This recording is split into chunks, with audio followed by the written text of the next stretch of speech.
We've got some heartache as we continue our look at the wildfires that swept through Altadena. Let's have a look. I'm Russ, and this is News and Notes.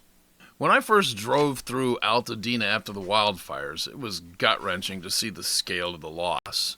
House after house gone, whole lives uprooted. And then I came across one that really hit me hard.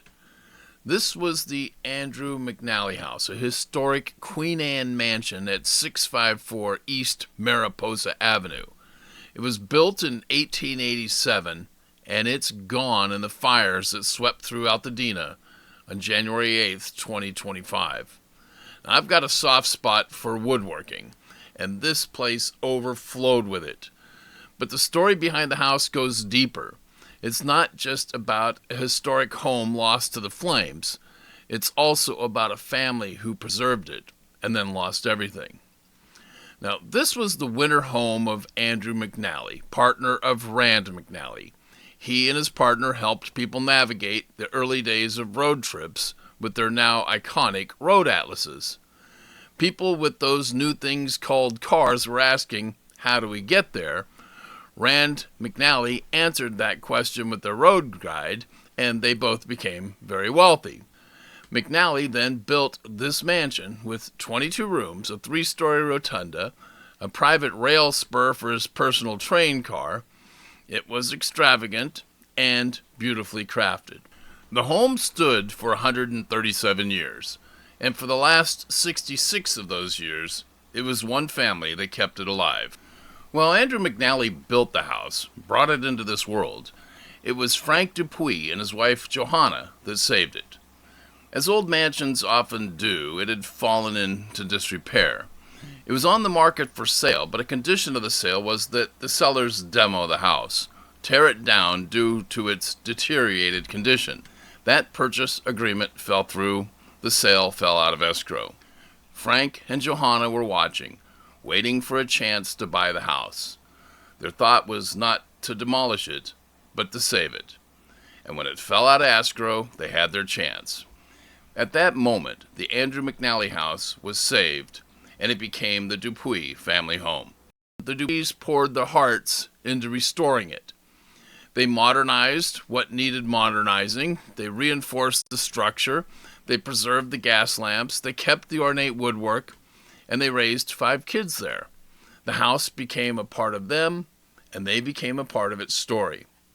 They were not rich, but they were determined. They restored it, little by little, working room by room over 6 decades. It had 9 bedrooms, 6 bathrooms, and was nearly 7,500 square feet.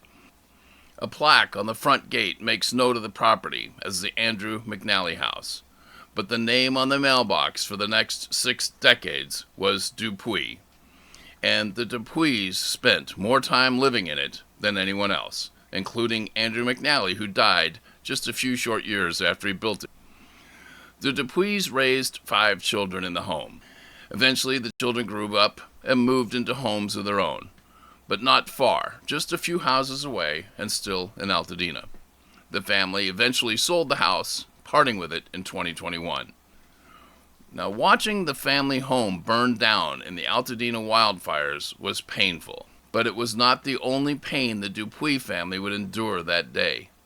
Not only did they have to watch the home they grew up in be consumed in the fires, they lost their own homes also. Pierre Dupuy and his wife Monique had moved just a few doors down the street.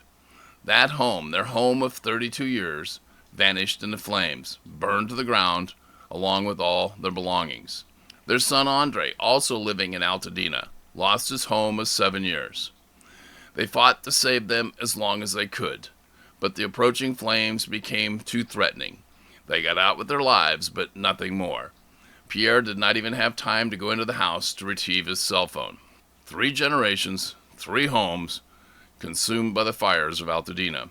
He watched in real time, helpless. The fire department, overwhelmed by the magnitude of the fires racing through Altadena, never got there.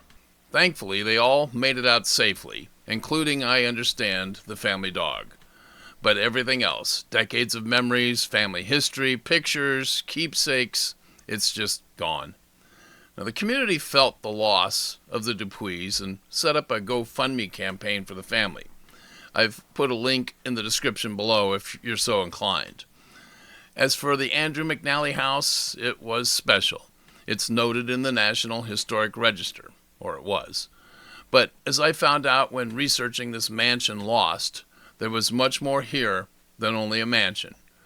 While it was officially called the Andrew McNally House, it's more accurately referred to as the McNally Dupuy House. McNally built it, the Dupuys saved it. If you're ever inside the house, have a story to tell about it, or can describe what it was like to walk up to it and then inside, I'd love to hear about it. Please drop me a comment below. Thanks for watching, and if you enjoyed this video, please, a like and a subscribe is appreciated. I'm Russ, and this is News and Notes.